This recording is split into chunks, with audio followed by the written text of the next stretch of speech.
Never give value for free if you want people to respect you. And here is why. You see, people don't value what's free, even if it's exclusive. Here's a psychological trick that makes people chase you, think about you, even try to impress you. It's called the investment manipulation technique. One asks for tiny favors, nothing big. A quick opinion, a small choice, a 2-second task. The moment someone invests even a little in you, their brain says, if I help them, I must like them. Congratulations. They're hooked. 2, reward selectively. Don't praise everything. Reward only what benefits you. People become addicted to unpredictable approval, just like a slot machine. 3, the strategic pull away. Give attention, then pull back. The absence hits harder than your presence. They'll start chasing the high you created. You don't hate your job. You hate being powerless.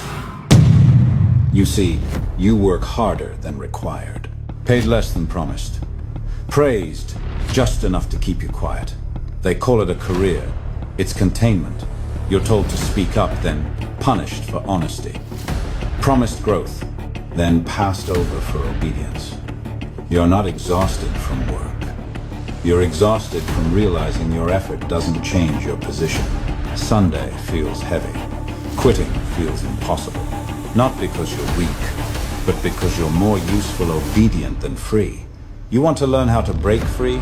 Then comment free. You see, the human brain is wired to trust symbols of power, uniforms, titles, status. When someone looks like an authority, their words bypass your logic and sink straight into obedience. Doctors in white coats, bosses in corner offices, influencers with millions of followers, it's the same trick. The image of power creates the illusion of truth. That's why whole nations have followed leaders into disaster, simply because they wore the crown. But here's the danger.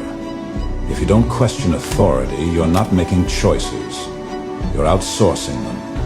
And the elite know this. They manufacture authority to control the masses. The powerful don't just hold authority, they design it. Uniforms, symbols, numbers. If you want influence, stop asking for respect. Engineer it. You want to learn how to command authority? Then comment yes. Never make these mistakes when negotiating. You see, negotiation is not all about being fancy. It's about being certain. For example, instead of saying, think this will work, say this solves your problem. In negotiation, hesitation language costs more deals than bad pricing, and most salesmen accidentally plant doubt with their own words. They say, I think, maybe it should, and the customer hears uncertainty. The elite, they remove weak language completely. Instead of, this might help you save time, they say, this cuts your process from 3 hours to 30 minutes, so watch the difference. Our product is pretty affordable versus you'll spend less here than anywhere else. One sounds like an apology, the other sounds like a fact. Or this, we try to respond quickly versus we respond within 2 hours guaranteed. Weak words make strong offers sound questionable. Men who built empires knew exactly which words closed deals and which words scared customers off.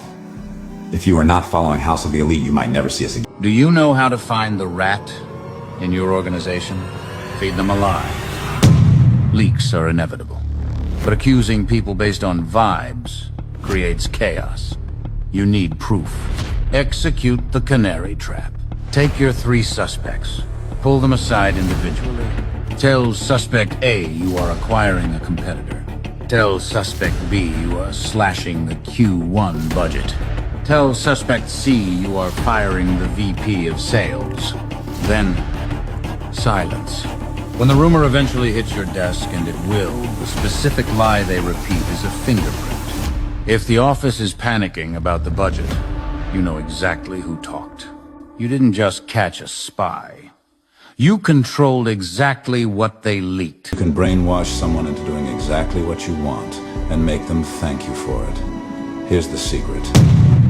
Stop giving orders. Start designing choices. Your brain hates being told what to do, but it loves making decisions.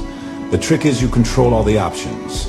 This is the illusion of choice. You give them the freedom to pick, but every path leads where you want. Watch it in action. Don't say, take out the trash. Say, are you taking the trash out now or right after you finish your coffee? You aren't forcing them. You're guiding their hand while letting them feel completely in control. Their brain gets the dopamine hit from making a decision, and you get the outcome you predetermined. Now listen carefully. You might not see us again. Comment join to join the elite project and learn to control the wealthy. Follow one unspoken rule. Own nothing. Control everything. The house you see, controlled by a land trust. The cash, inside a trust. The yacht, leased from their own company. On paper, they own nothing. In reality, they control everything. That's why lawsuits fizzle, and that's why the 1% sleep better at night. I know you want to learn more, so let me teach you. Comment more. You don't hate your job. You hate being powerless. You see, you work harder than required. Paid less than promised. Praised just enough to keep you quiet. They call it a career. It's containment. You're told to speak up, then punished for honesty. Promised growth, then passed over for obedience. You're not exhausted from work. You're exhausted from realizing your effort doesn't change your position. Sunday feels heavy. Quitting feels impossible. Not because you're weak, but because you're more useful obedient than free. You want to learn how to break free? You want to make people instantly agree with you. Here's the secret. When you're explaining or talking about something, start with, most people would probably disagree with this, but present your idea as controversial or unpopular. They will defend your position to prove they're different. Their brain triggers reverse psychology. They'll argue for your idea to show their independence. Why it works? People hate feeling like followers. By framing your idea as unpopular, you trigger their need to be unique and prove you wrong by agreeing.